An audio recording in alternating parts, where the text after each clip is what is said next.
Hello, I'm Dr. Anna Juricic, your low vision optometrist and the creator of the Vision Enhancing Method. And we've put together a series of video clips of some of my favorite digital and electronic technology that's offering various solutions for my patients living with vision loss. So you'll be able to actually view some of the top aids that I have found have helped many of my patients over the last few years be able to read newspapers again, their books, be able to even have text to speech. So enjoy this video compilation where we've included all of my favorite vision aids. You will see now Dr. Anna Juricic speaking at the VisionCast 2018 Inherited Retinal Disease Symposium. Now we want to give you something that hopefully you can take home and it can make your day a little bit easier tonight, tomorrow. And that's why we find talks about accessible technology tips can be truly life-changing. And Dr. Anna Juricic is a wonderful friend of the Foundation Fighting Blindness. She's been a co-chair on our Cycle for Sight event. She's done Facebook Live sessions with us. And every time she helps us with anything, people reach out to me and say, give us more of that, please, because Anna has such a wonderful way of describing these great new technologies, and you're a really gifted educator. So we're really pleased to have Anna here with us today, and I'll pass the stage to her.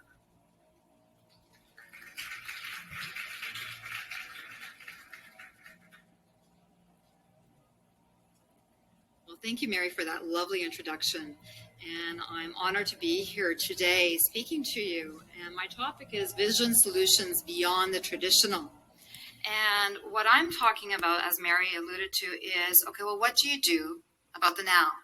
We have that diagnosis that's happened in the past. We can't change it. There is this possible hope with vision research, and that's now the future. And now we need to address, what can I do? Or what can that family member of yours do who has the vision loss? So I asked this next question, well, what difficulties are you having? Do you have tools and aids that are helping you meet those goals that you may want to be achieving? Are you having difficulty when it comes to reading the newspaper, the mail as it comes in, reading medication bottles, looking at price tags and labels? How about distance? Are you able to see the faces of your loved ones? Can you actually see the TV? Can you see street signs? Go to live events, go to the theater. Are you having difficulty there? Are you having issues now with the computer screen? We're hearing so much about glare that's coming off of computer screens and tablets and smartphones. Step one is always addressing, well, what are the vision goals of that person? Like if a person never was very much of a reader, I'm not going to be spending time on all these great, amazing digital aids that can get them to read when that's not what they want to be able to see. They want to be able to see faces in TV. Now, they may want to still be able to see price tags going to the store, so I have to still address the near and give them something that's practical for that purpose. But the number one step after I've determined the vision goals is actually determining, is there anything I can do with glasses first? Because if I'm able to improve their vision with glasses, even by a few lines, then anything I'm about to show afterwards will be maximized even more for that individual. And some patients say, well, why can't you just make the glasses strong enough? Can't you just make them stronger? And I always like to answer, I give them the analogy, it's like going up a hill or a mountain. When we're at the top of that mountain, that's the best possible prescription we can give the person. If we just keep adding lenses to make it stronger, you start going downhill and it blurs up the vision. So glasses alone often can only give us so much vision. And then that's where the other vision aids now come as a follow-up. With the glasses, we also have to address the glare. As I mentioned earlier, glare is a huge issue. And when we talk about glare, it's actually the stray light that's quite glaring to the back of the eye. And there's various filters that are available. So I just brought up here a sample where I have one of the yellow Corning lenses. And these can be prescribed in the glasses if it helps a person. And when it comes to this part of my assessment, it's really quick and easy. I show them the tint and I ask them simply, does this make it more comfortable? Can you see better? Next part that I want to talk about is distance. And it's so important for many people to be able to actually see faces of loved ones again. And that's where the distance aids can make a difference for some people based on what their vision is. And I have a device that I have here in front, and it's also pictured on the slide. And what it is, it's a head-borne, clippable binocular system that I can clip on and off. And I simply put it onto a pair of glasses. And the user, what they would do is actually put the glasses on. And when they want to look at something in the distance, they simply flip it down. And whatever they're looking at now is magnified 2.2 times. So they could see the TV screen. They can see faces. If they're going to a live event, to the theater, so the stage comes up to them and makes it bigger and closer. There's handheld binoculars and telescopes as well. And that I often recommend to my younger patients, the students, to be able to use in the classroom setting, or to be able to navigate, look at street signs, or the bus number as a bus is coming. I really am passionate about the technology that's out there. And we have our electronic eyewear. So we have eSight that's been here with a head-borne distance viewing aid. There's another one that I carry as well. It's called the Jordy from the US. And when we talk about these head-borne devices, what's unique about them is that they allow a user to be able to see things in the distance, intermediate, and up close all in one unit. Whereas most devices that I've been talking to you about right now are either for far away or up close and not both. One example of this is the eSight Eyewear 3. It allows a user to see all of this displayed on the screen right in front of their eyes. There is a strap that you would put at the back of your head. This allows you to rest the unit comfortably on your head, and now it's secure. There's now an LCD display screen that's in front of my eyes. Peripheral vision, and includes patented bioptic tilt technology, making it the most versatile device with best visual acuity and superior mobility. eSight 4 is incredibly easy to use, helping people with low vision see new possibilities, from attending school to advancing. The next one that I want to talk about is OrCam. So we have Nada, who's here from OrCam. I carry the OrCam at the office as well. And what the OrCam is, it's actually a smart, intuitive camera system that was developed in Israel. And you basically have a small magnetic mount on the side of the glasses. And what ends up happening is that the user ends up actually having this camera that they attach onto the glasses. And they just attach it on the side. It has an audible. Battery is 70% charged. Hopefully you'll be able to hear some of this right now. There's an audible component to it. And what a user does is they actually hold something that has reading print in front for about 5 seconds. The camera takes a quick snapshot of it. Individual attention. Complimentary one-on-one training session. So Each it's now OrCam reading iOS back device is hand-delivered what I by just a took a picture certified of. OrCam trainer. And the fun part is, to make it stop, I can put my hand out like a stop sign symbol, and it knows that gesture means stop talking. Now, I could have just tapped the side of it, but I think it's fun that we can just put our hand out. It can also, if you do the gesture of checking time, it'll let you know the time and the date. It can identify currency, so it'll tell you if it's 20 Canadian dollars, or better yet, if you're in the US where all the money looks the same, it will tell you $20, and that means it's US currency. It can actually identify certain universal barcodes, so it'll tell you the information that might be attached to it. It also does facial recognition, so you can save up to 100 faces in the camera. So if somebody was using this and a family member or a friend comes into a group and doesn't want to interrupt the person who's visually impaired wearing the OrCam, if the camera picks up that person's face and it's been stored in the system, it will let the user know with the audio part their name. So my face has been saved, so you'll hear a male voice who says Dr. Juricic when you look at me using the camera. So it's pretty impressive that way.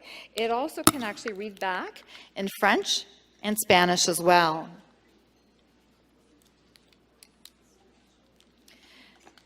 So here I have one of my patients who is trying the OrCam and was able to read again.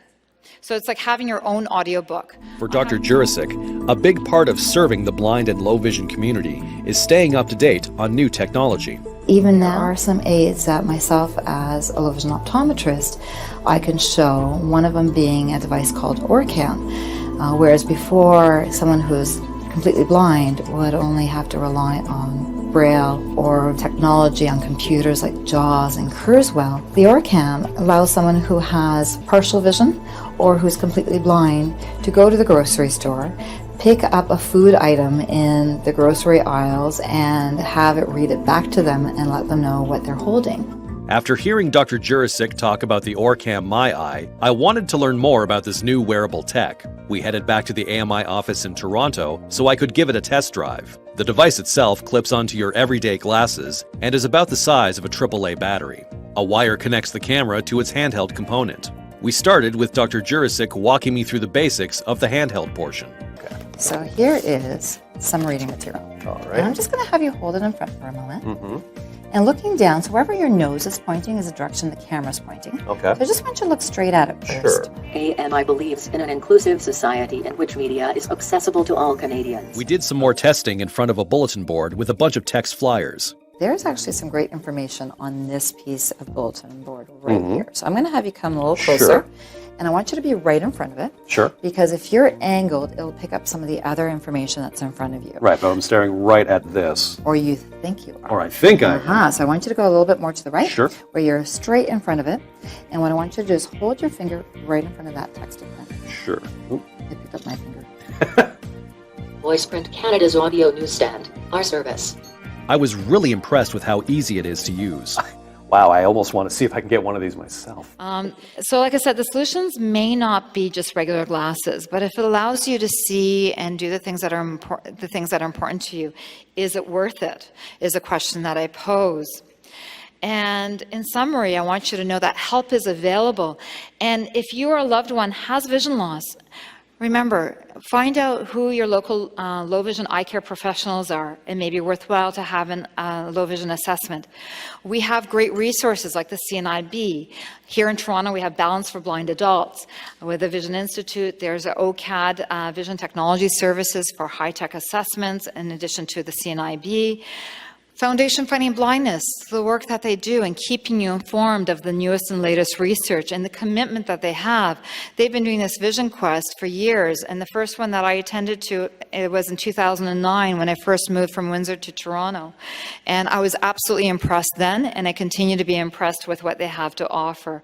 There's also the Canadian Council for the Blind and the Toronto Visionaries, which is a great group. We have the Young Leaders that they've actually put together their forum, which is great for all those individuals who are like 17 to 30 and having a great place that they can connect, because there's a whole part that often is missed, and that's that sense of community and connection. And when it comes to a low vision assessment, if you do go for a low vision assessment, know that it is a lengthy visit. My visits are 75 minutes long. We go through all the things I was just talking to you about. And it's all a matter of seeing how can we get you to see or be able to accomplish the goals that you have, and see which aids might be the best for you. For those family members who have good vision, how can you protect your eyes? Wear your sunglasses. Eat your green leafy vegetables. Use your multivitamins if you're not eating and getting it in your diet. If you're a smoker, we know smoking can actually cause an increased likelihood of having cataracts and macular degeneration a lot sooner. Have a routine eye exam, really important, so that you may not have the symptoms, but that eye doctor may catch something when it's still in the early stages. Community, as I mentioned a few times already, know that you're not alone. Connecting, Finding places like this where you can meet other people who may have similar conditions or who also live with vision loss is very huge, because we do know that people who have vision loss are more likely to be clinically depressed. Doesn't mean that they're always clinically depressed. You can have good days and bad days, but often that's not being addressed. So if you have a sense of community and connection, that's one way to keep you on those days when you need somebody. You have someone who you can actually connect with, who can relate to you. Local resources. The Trailblazer Bike Club, I participated with them for years. Tandem biking, especially with training for Cycle for Sight, highly recommend them.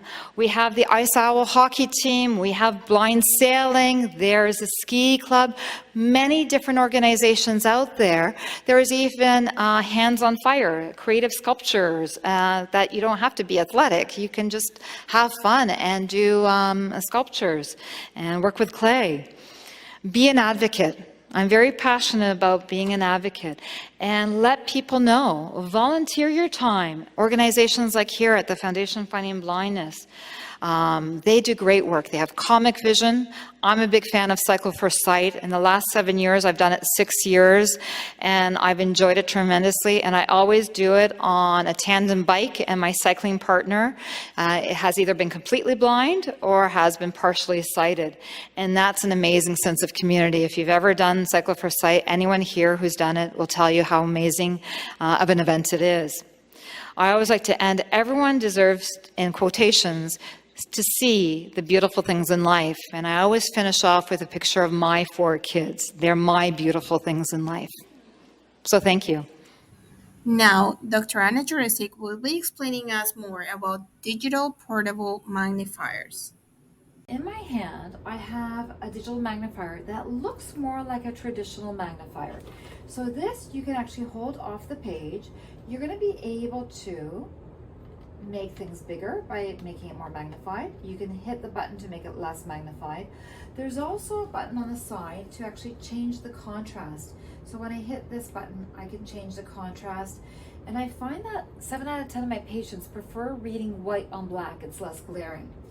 This one we can also put flat down on the page, decrease the magnification a little bit, and that way you can slide it as it comes to reading if you're going to be reading for long periods, but know that you're going to be limited and you'll only see a few words at a time. So for some people, I might even recommend using it with the stand to try to decrease the magnification to increase the field, and it's based on your vision. Now, there's other ones like this one here that are also small and portable. The screen size is a little bit bigger at 4.3 inches. And again, you're going to be able to put it flat down. You're going to be able to actually increase the magnification, decrease the magnification. We'll be able to change the contrast. And all of these allow you to take a still image. So when you have a still image, you're able to actually lift it up, and you can make something bigger and smaller accordingly and change the contrast. This one here, it's a little bit larger. It was designed to be able to fit a newspaper column underneath. So I can make things more magnified, I can make it less magnified. If I make it more magnified, I'm able to even scroll dynamically by pressing the buttons that are at the very top. This one has the ability that you can also slide it on a separate stand. And when you do that, it gives you the option that if you wanted to do a puzzle, so if you're into crossword puzzles, we can actually have you place this and put a pen underneath so you can fill out the crossword puzzle. You can also tilt the screen upward, so then if you're trying to thread a needle, you could do so. Or if you're doing a craft, you can do so as well, or cut your nails. Dr. Anna Juricic now will explain more about digital large screen magnifiers.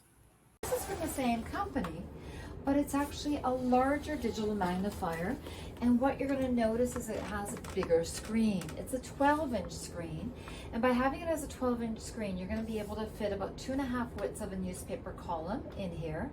You can make it bigger and smaller by pressing the buttons. You can change the contrast. But what I like about this one is that I'm able to also make it bigger and smaller like an iPad and move the print as I'm reading. And if it's a standard paperback book, you're able to put the paperback book underneath, and it'll allow you to see the width of that paperback paperback book, and you can magnify it. The next one I'm going to show you is this one here. It's compact, 10-inch screen. It has a separate arm. I've taken a picture of this page here, and what it allows me to do is, in addition to just being able to scroll where it shows one line at a time so you don't have to be worried that you're going to miss the line, I can also have it read back to me, because it does text to speech. And you can actually silence that if you just want to move automatically. You can make it louder, you can make it smaller. If you wear hearing aids, you can actually attach a Bluetooth earpiece, so that way it speaks right to your earpiece. The newest and the latest one that came out in 2022, and the one that I'm really excited about, is this one. It's a Ruby 10 HD, and it's a speaking one as well. You'll see that when I have this arm, I could either have it where it claps down, and that's what the Optelec one can do as well. I can put it on the page, make it bigger and smaller. But if I put it to the side, I open up the arm.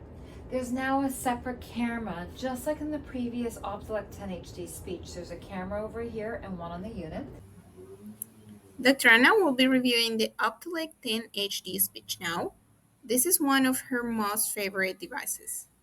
What I like about this product is that for a standard paperback book, you are able to actually fit the paperback and have the full page show up in the viewing area. Just like all digital magnifiers, you can change the contrast, so you can have the white on black, black on white, yellow on black, yellow on blue, and about 12 other color features. And ironically, most of my patients actually do prefer that white on black or the yellow on black. It's higher contrast and less glaring for them. What's nice about this product as well, it does have the touch screen as well. And so that's a great feature. What's unique about it is that it also, instead of just being able to put it flat down on top, it does have this expendable arm. And the feature of this arm is that it can actually now fit a page that's 8.5 by 11. So I'm grabbing this magazine right here, and it can actually capture that page, and you can magnify it accordingly. But what more it can do is that it can also capture a snapshot of the page. Once it does that, it can actually read back that page to the user. So in addition to being a digital magnifier, it does have text-to-speech as well. And not only in English, but in 23 other languages. Research over the past decade shows the incidence of sports-related eye injuries remains a significant concern in Canada. So it can convert the page so it's easier streaming, and you can highlight the words as it's reading it back. Or if you want to actually put the volume down, you can actually manually just be reading it on this text that's bigger. You can also isolate it where it's just showing one line at a time as it's reading as well. But like I said, it's a great new product, has a lot of great features. So in addition to being able to capture the page to read, you can also have someone do any kind of crafts as well underneath. They can easily write underneath as well. So if they want to do crossword puzzles, this is an all-in-one solution that I have found my patients have really appreciated. So great job, Optelec. This is part 2 of a video review that I'm doing on the Optelec 10 HD speech. I previously highlighted some of the features of this new product. What I wanted to do is actually highlight the fact that it does text-to-speech in various languages. So not only can it read back things that are in English, it can also read back in 23 other languages, including French, Italian, Greek, Hungarian, Spanish, Romanian, Polish, Russian, various forms of Chinese, Korean, Japanese. And with all these different versions, it can also do it both in a male voice and a female voice. So I'll highlight some of these different languages on a quick post, but here it is where I'm going to be just doing a quick demonstration where I've placed it here on top of this book. And it's just going to take a moment for it to focus. There we go. And I'm going to take a quick snapshot. It's going to take a quick scan, and it's going to convert it quickly.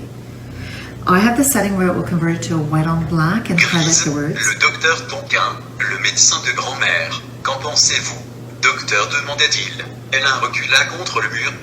So you'll see that it was able to take the snapshot and read it back. I have it set on a French male voice, and you'll hear it does do it in a French accent.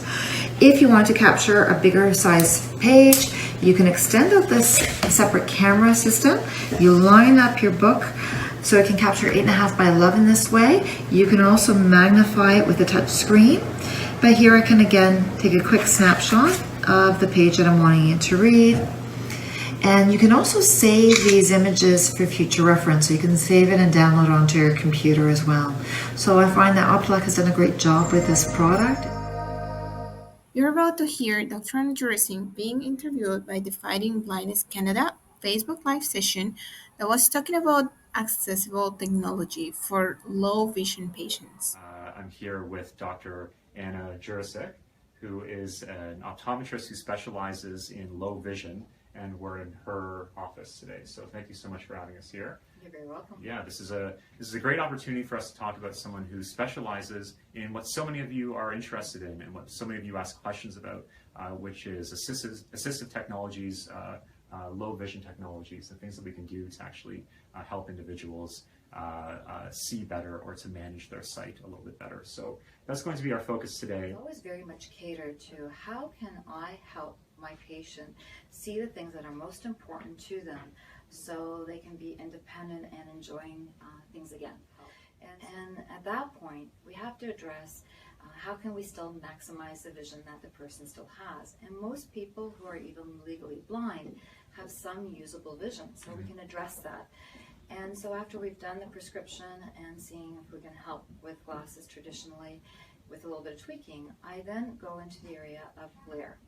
A lot of people have issues, not just with the glare outside in the sunlight, it's also indoor glare. And what we have found is it's actually the blue wavelengths of light that cause more scatter in the eyes.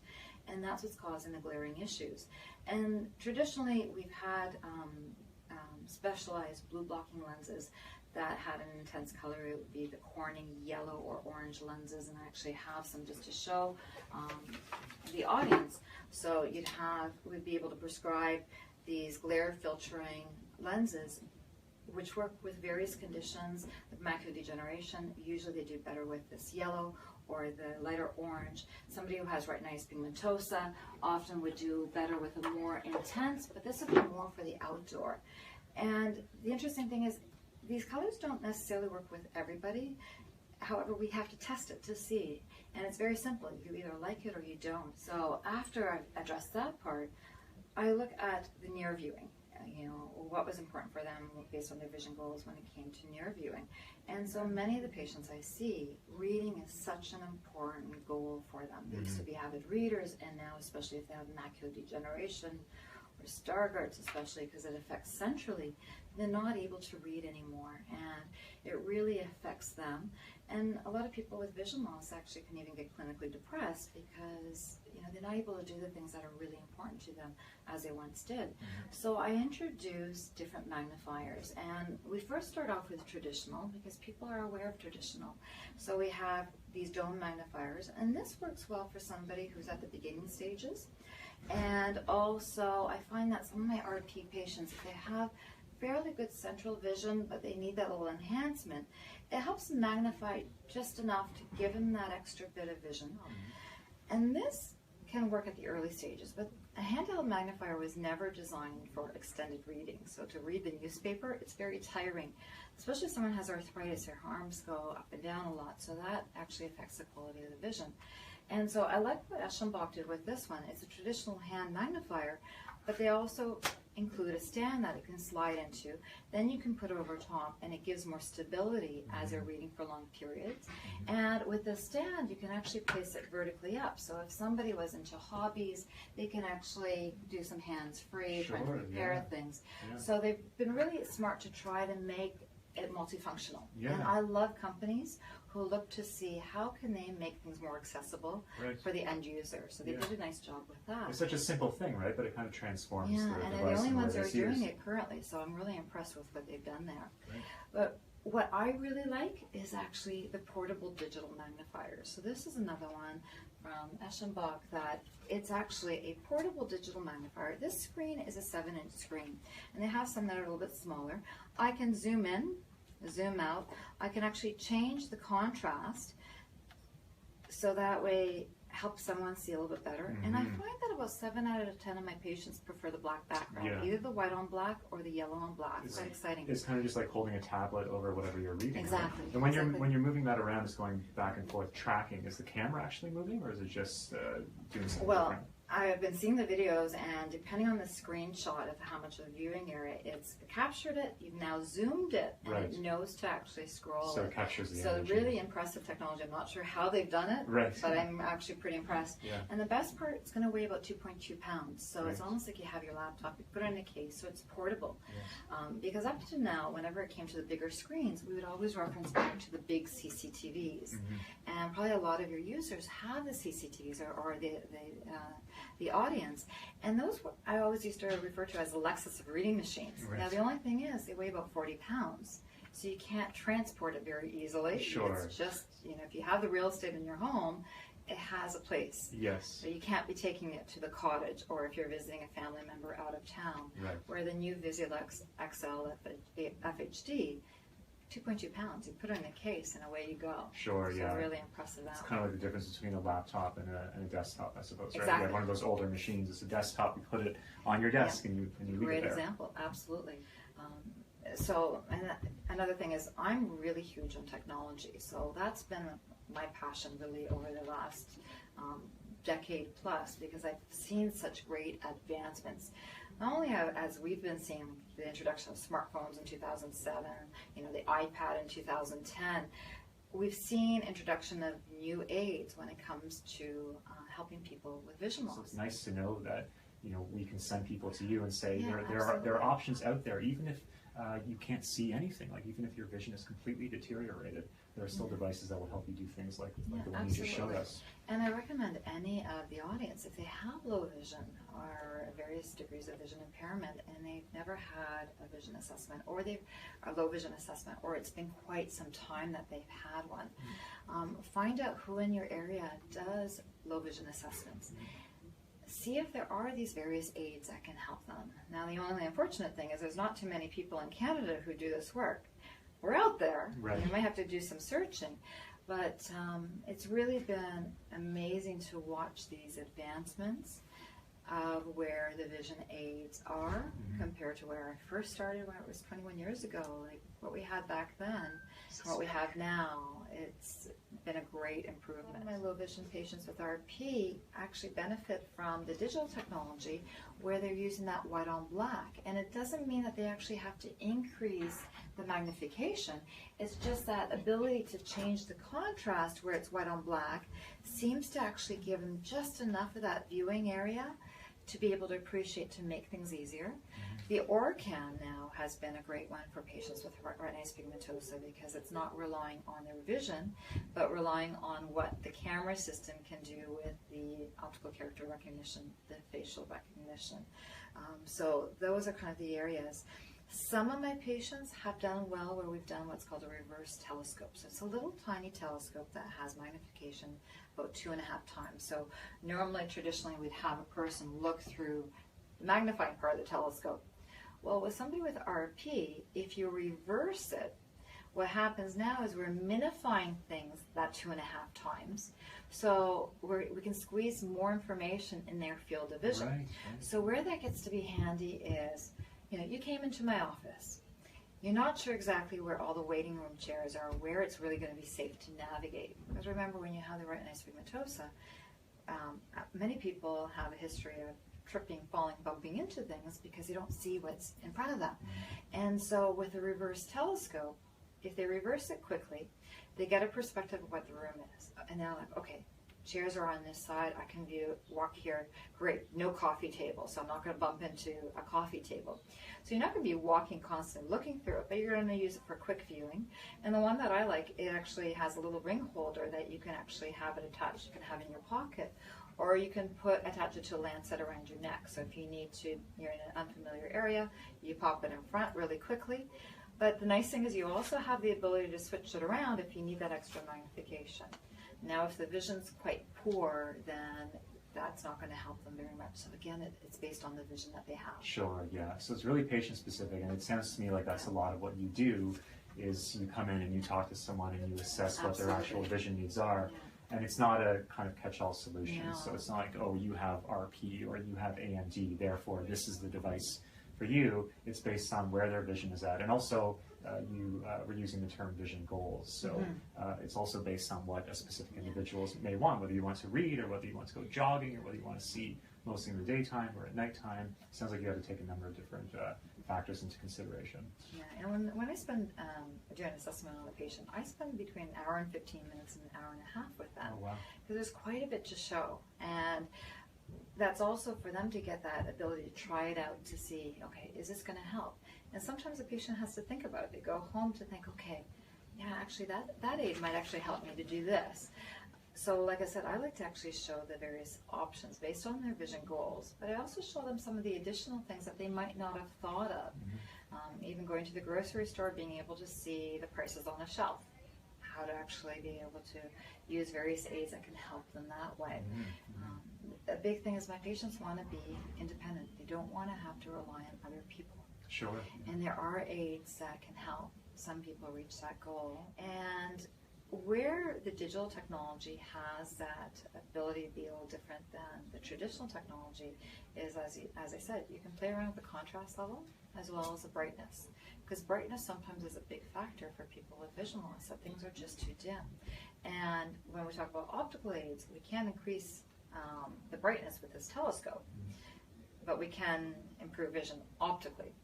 And so the digital devices have the ability to use other technology to try to enhance the vision. And what I recommend is, if that's something that any of the audience is thinking, contact eSight, contact us here at the office, trying out the Jordy. Try the device, see if it works for them, because without trying it, you're not going to know. And like I said, it works great for some people, and other people, it might not be what they're looking for. It might be too complicated. Some patients don't like all this technology with all the buttons, and I recognize that. Sure. At the end of the day, it depends on that person trying it out and seeing if it's going to work for them. Is it going to fill a gap? Is it going to make a difference in their everyday life? And if any of the devices seem to actually help fill that gap and has that ability to get a person to see things that otherwise they wouldn't be able to see, or be able to recognize things like the OrCam doesn't see for you, but it helps recognize things for you, and it seems to be something worthwhile, something worth investigating and pursuing. For more information about any of the devices or vision aids that Dr. Anna Juricic just mentioned in this video, please see the links in the description or contact us. One of our vision care team will be assisting you.